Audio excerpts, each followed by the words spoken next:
Hello. Marcy Ben from Think Premium JA here.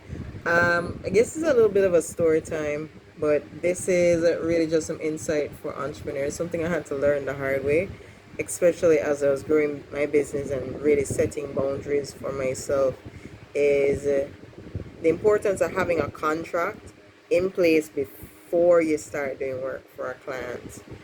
And here's what had happened to me. And it's always good to get a deposit before you really start investing in anything as well, or at least have things set up front, because people love to change when the ball's in their court. Like, people, you will realize people's true colors when they now have the advantage. And sometimes, especially when you're growing your business, you might need the money. Not everybody is able to maintain their full-time job while growing their business, because time and just how stressful it is. And really, you know sometimes things just don't go as planned, to be very honest. I mean, there are many things that can come into place. So sometimes you really do need the funds that you get from your clients in order to be able to support yourself.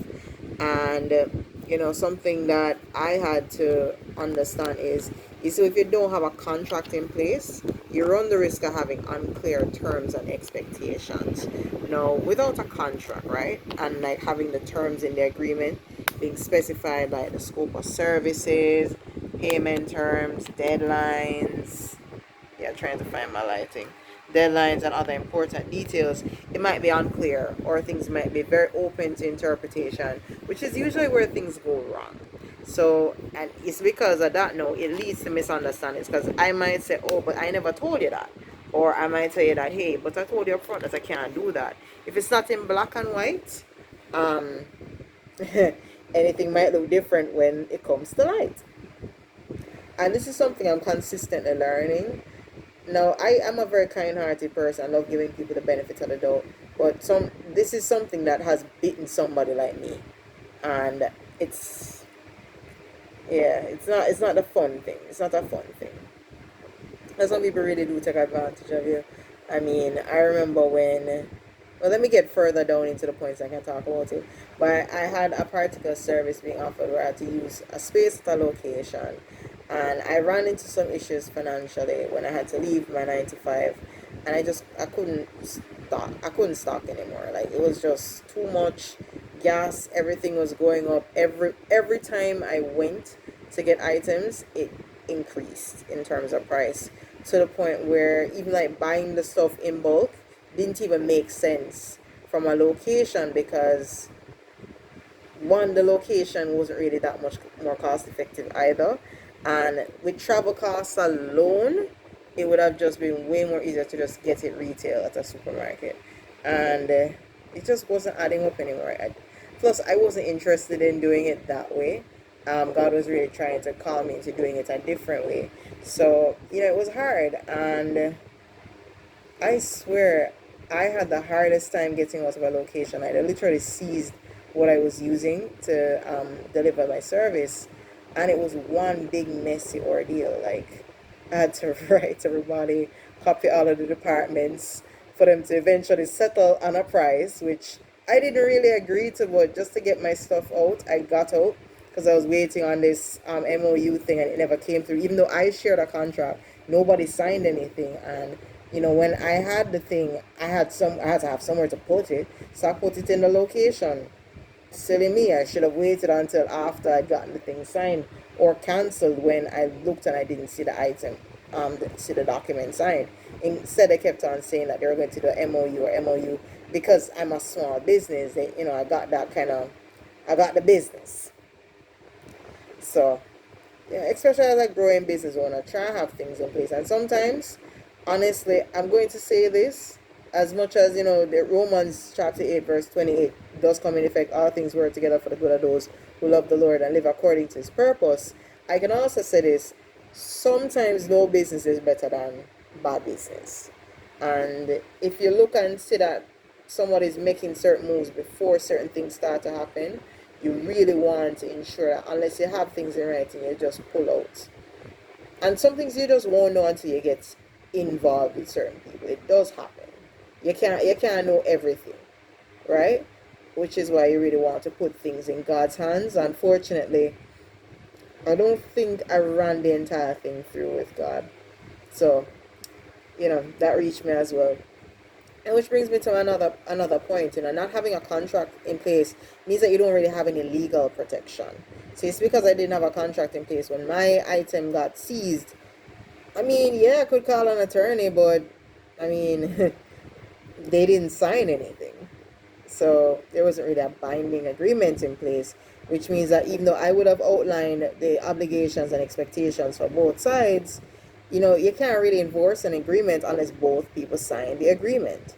So if you're resolving a dispute during the course of that service delivery, unless both people sign off on that contract, I don't want to say it's null and void, because technically if they accepted the email or responded to the email, you can kind of use it in a way ish, but not really, because you don't have a legally binding agreement that's signed by both parties in place. So that actually kind of messed me up as well, because it was just one person's word against the other. And even though I'd specified and explained my situation, and hey, going through stuff financially, um, I've been waiting on this MOU for a while. When they were finally going to give me the MOU, they were expecting a particular agreement that I would have made early on. When I couldn't keep that agreement anymore, that's when people started getting funny. And I'm just like, yo, but this been how many months now? Like, now is when you're coming to hit me with this? Like, in the worst possible time? Really? Oh my gosh. Ugh. So, these things do happen. And trust me, people always switch up when they know they have the advantage. That's just how people are. You usually see people switch up when they get what they want. And an example of that is, look at what happened with Samson and Delilah. When Delilah finally got Samson to tell her his secret, she transformed on him like Optimus Prime. Like, she transformed on our boy Samson like Optimus Prime. Like, she went straight up Decepticon on my guy. So don't expect that people are not going to do that to you. It's just how people are. So in business, one of the things I've had to learn is, until you get things in writing, don't be afraid to not move forward. Sometimes it's better you lose that business opportunity than you take it and you're in a problems, because people be funny out here in the streets, but we're not talking comedy, or we're talking some real clown world type foolishness. So you just have to be careful. But trying to remember what Bible verse it is. I think it's Judges chapter 16. Is it verse 20? Delilah betraying Samson. Betrayal of Samson by Delilah. Yes, I am actually searching. I'm going to be honest, I'm learning. So, uh, I do be learning. But moving on to my next point, right? The next thing is, if you don't have a contract in place, you run the risk of having sufficient payment security. So without a contract in place, right? You don't have a clear agreement as to payment terms, how it can be paid, when's the deadline for payment. You run into issues like potential for non-payment, and a contract can specify payment terms and consequences for non-payment, like providing security for the service provider. No, I'm not saying that things can happen where you cannot use your judgment, but you want to be careful. You do want to be careful, because as much as things happen, um, and trust me, in life things do happen. Things don't always go according to plan.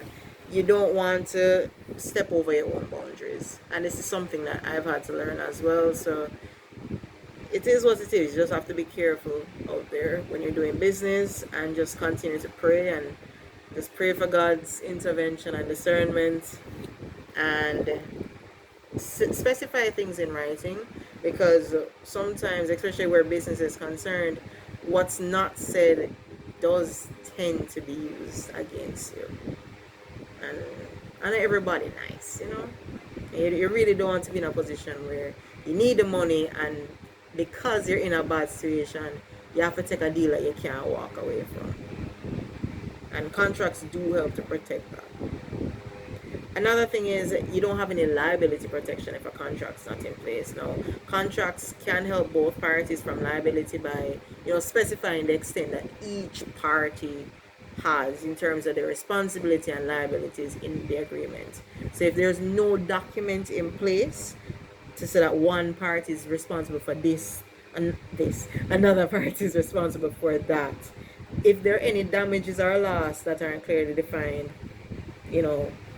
you're probably going to be left with it at the end of the day. If you decide to lease out a restaurant space and they break the glass windows and you didn't identify in the lease that, hey, in the event that, let's say, certain fixtures that are certain items like glass, where windows, etc., get broken, that the tenant's responsible, you're going to be left having to deal with that.